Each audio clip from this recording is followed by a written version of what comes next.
Бұны ештеңе қызықтырмайды. Бана белсенділер, саясаткерлер өмірін берген нөл эмоция. Мен ояндым 22-ші жылдың қаңтарында, болды мен шаруам қаңтар дейді. Мен қазір сол мынау ашық айтып тұрмын, маргиналдар шыққан. Бірақ ол маргиналдардың арқасында қазір солардың жаңағы барып мені парламентке кіргізіңдер деп тұр. Сөйтіп мен барып сол жерге мұның ноқтасын жеткіземін дейді. Далбаса әңгімені айтып тұр. Ол жерде сен бір орын алмақтан көрін 29 орын алсаң, ештеңе шеше алмайсың. Себебі парламентте ол жерде сен ешкім сөйлетпейді де ғой. Регламент болады. Бір сұрақты қоясың, сол сұраққа дауыс береді.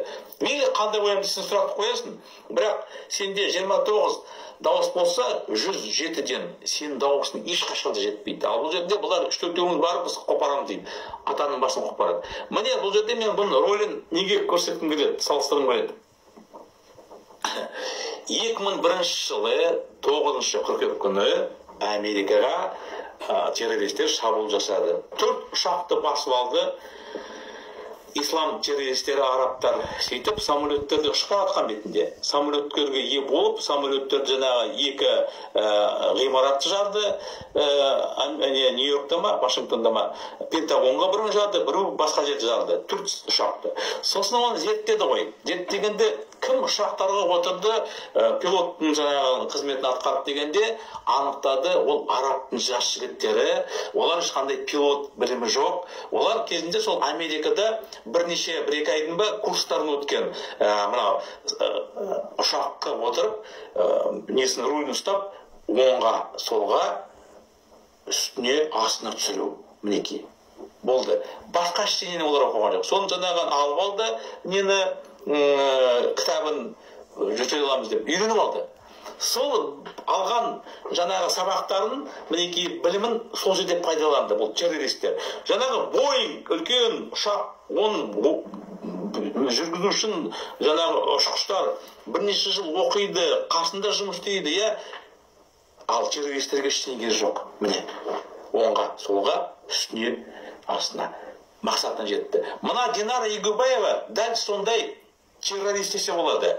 Он жаңағы 17 жылы не болды, оның алдында не болды, одан кейін шаруасы жоқ. Мен қанды қантар мінекей кірдім, қанды қантар менің қайғым, менен тартып аламайсыңдар, сендер маргиналдар, бүкіл мынау қазір мынау кім ғой болған үгіт насихат жасап жатқан билік қой, бүкіл бұқаралық ақпараттар құралдары мынаған жұмыс жасап жатыр, пиар жасатып, сөйтіп бұны жаңағы кіргізу керек. Неге парламентке бұны мүмкін кіргізетті.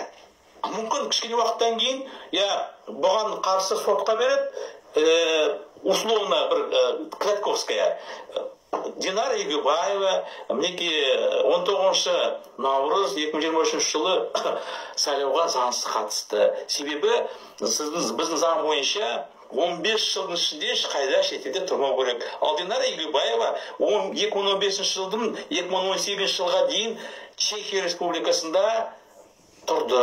Сол жерде жұмыс жасады деп, көрдіңдер ғой. Бәрі қойылым, бәрі спектакль, алдап солау. Міне, достар, бұл бейненің аяғында мінекей Тайжан нарратив жасап жатыр. Бәріне кінәлі Тоқаев деп, Кремльдің өкілдерінен жаңағы алып тастау керек, айыптауын. Кремль, Путин, ФСБ қатысы жоқ. Кінәлі Назарбаев, кінәлі Тоқаев. Бұл торпедалар. Мінекей жаңағы, мен мінекей бірнеше рет айтып жатырмын, нарратив деп, бұл жаңағы айтқандай болған оқиғаның интерпретациясы. Динара Егубаева өзі не деп жатыр нарратив бойынша? Тыңдаңыздар. 1 секунд. Я с полной уверенностью могу сказать, что это были мирные протесты, которые были подавлены для сохранения авторитарного режима. Токаев – бенефициар январских событий. Он использовал протесты, чтобы узурпировать и консолидировать власть. Важно понимать, что Токаев продолжает политику Назарбаева. Он такой же, как Путин и Лукашенко. Хвалить Токаева, как это делают некоторые представители вашего общества, такие как Шульман, Латынин, Гудков и другие, это значит поддерживать авторитарный режим в Казахстане и оправдывать расстрел людей. Имея огромную аудиторию и большое влияние, они распространяют ложный нарратив, что Токаев якобы стремится к демократическим реформам и дистанцируется от Путина. Это неправда.